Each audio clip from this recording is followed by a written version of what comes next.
So what's up, you guys? You're welcome to the Pop Culture Parrots. Please do not forget to like, to subscribe, to turn on your post notifications so you get notified each time that I post. So let's get right into it.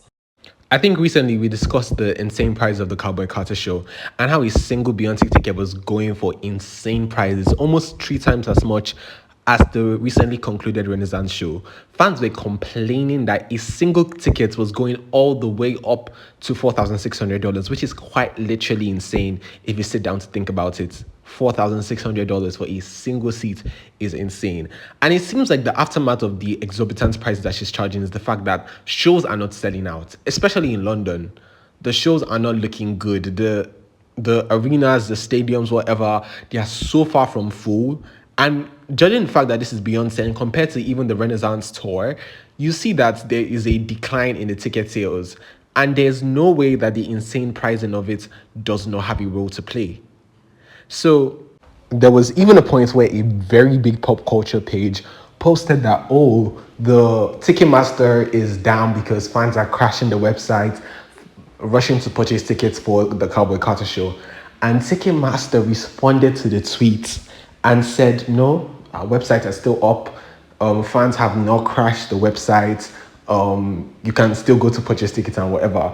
And fans were like, why would such a big page publish such fake news? And the reason is simple: to create the illusion of demand, to create the perception in the mind of prospective consumers or concert attendees that, oh my gosh, people are rushing to purchase tickets for the show. And then they'll be like, oh, let me get mine. If people are rushing, which means it must be a good show. So it's just to create the illusion of demand. That was primarily the reason why they would do that and lie that, Ticketmaster has broken down because fans were in such a hurry to get a Cowboy Carter show, when in reality, tickets were not selling. And the reason for that is there are a whole lot of factors, but one of the primary reasons is the fact that the prices are absolutely bonkers. Anyways, it seems Beyonce is still catching strays apart from the concert tickets fiasco. So it's no doubt that BeyHive is obviously a fan base to reckon with. They are definitely a very strong fan base that you would have to reckon with. But sometimes they can piss you the F up. They can piss you off. So Beyonce recently used Nicki Minaj's "Feeling Myself," their collaboration, but it's Nicki's song featuring Beyonce, to basically advertise for her hair care product, her hair care brand, Sacred. And I was so lost when I saw BeyHive dragging Beyonce. Like, I know that you don't hate Nicki that much. You simply cannot hate Nicki that much to start dragging Beyonce simply because she used a song that was a collaboration between her and Nicki. They went in on Beyonce. Some even went to say, oh, I'm no longer standing. I'm like, okay, first of all, that's a lie. That's a bold-faced lie, because if you're on standing because she used a sound from a song that she was featured on, then you were never really a fan to begin with. And I don't understand why they're so mad that Beyonce doesn't hate Nicki. Don't get me wrong. I'm surprised. I'm very surprised. Because with the way Nicki was dragging Jay-Z in 2024, I thought Beyonce was done with her. So I'm surprised. But this goes beyond all of that. I don't know what Nicki did to BeyHive, but they're so pissed off at her that they're ready to transfer that aggression to Beyonce. But Beyonce already used the sound. The advert is stuck on the internet forever. So whoever wants to be mad is going to stay mad. Period. So on the topic of brands, we have the list of revenues generated by brands launched in 2024.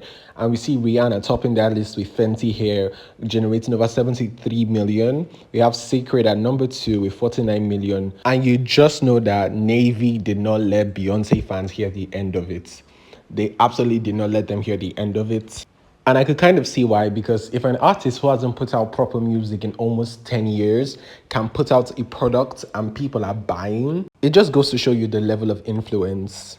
Like, genuinely, it shows the level of influence and how she has transcended beyond needing music to sell things. So Doechii and Jennie recently put out a new collab, you guys. And when I tell you that, I'm not even really a fan of K-pop like that, but when I tell you that this is one of the best things I've listened to in a while, I'm not even lying. And Doechii's verse gagged the general public. Like, everyone was so gagged that Doechii did that because she did that. Like, she genuinely ate that down so bad that I was gagged. I was quite literally gagged. Like, the rapping was immaculate. The verse was immaculate. The way she came in. But then fans were, accusing her of copying Nicki. Someone said everything reminds me of her. That is Nicki. It was basically, people were going on and on. Some say she was paying homage. Others were saying she was flat out copying Nicki. Now, does the verse sound like Nicki? Yes, it does. Specifically, Nicki's flow in Bottoms Up.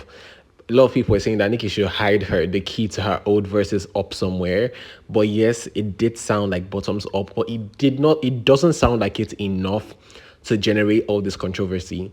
Like, they were dragging Doechii. They were like, Doechii, leave Nicki's flow alone. And normally the Barbs would not have a problem with this.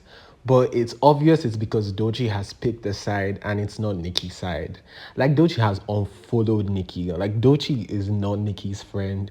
They are not on the same path. Doechii is on a whole rival side. She's affiliated with Jay-Z and the rest. So Doechii is not on Nicki's side. And her unfollowing Nicki basically cemented that. So it's like, why are you taking things from Nicki when you've made it clear that, oh, I don't. But like, here's the thing. Here's my take on this. Nicki has been the number one female rapper for almost 16 years in the game. So no matter, whatever you want to do, Nicki has done it. You are bound to sound like Nicki in one way or the other. Whatever you want to do, however you want to twist your flow, you have been listening to this one woman rule rap from your childhood, from like you were 10. So subconsciously, a part of you has registered Nicki in your head. Definitely, subconsciously, a part of you has registered Nicki in your head. So no matter what you do, you're going to be influenced by Nicki. Like, whatever you want to do, I bet you that Nicki has been there and Nicki has done that. And Nicki has said it before that she has no problem with anyone sort of biting at her old flow. She has no problem with anyone sort of sounding like her because she has been at the top for so long that that's probably all you know. But the only issue is where they don't give credit where credit is due. And now Doechii obviously can't give that credit because of who she's affiliated with, where she is in the industry. So that's basically why the Barbs are upset. But here's the thing. Like I said, she's influenced by Nicki. Like, certainly there are Nicki crumbs here and there, but she has definitely taken that style and turned it into her own. She has turned it into her own. She has made it her own. Yes, it does. Yes, you can tell that there's Nicki influence, but there's also elements of Doechii within the Nicki influence. Me personally, the verse is fire, so I'm good. I feel sad that the industry had to put that divide between Nicki and Doechii, but it is what it is, man. Especially since Doechii is such a big Nicki fan. Like, I feel Doechii and Doja, and I think especially Doechii, are the biggest Nicki fans ever because Doechii even went ahead to share, like, back in 2022, that Nicki was the reason she ever recorded her first song. So, like, she's such a Nicki fan. She's such a Nicki fan, but the industry happens. The industry really does happen, and it happened, I guess. Anyways, moving on. So I think the Barbs are very expectant of new music this year, especially because Nicki shared that Pink Friday 3 would be dropping this year, which is still very iffy. But an insider report is showing that Nicki is working on a joint album with other male rappers. So this is a very reputable source, if you ask me. And I think it's so obvious that the quote-unquote male rappers that is being talked about here is both Nicki and Drake. And Wayne. So that's a Young Money album.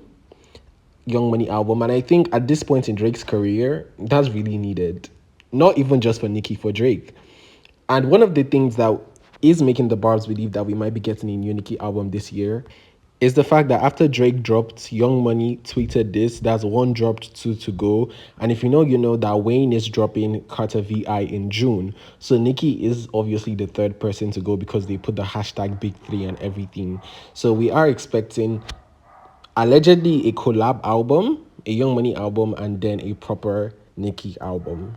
But that's about it for this video. Please do not forget to like, to subscribe, to turn on your post notifications so you get notified each time that I post.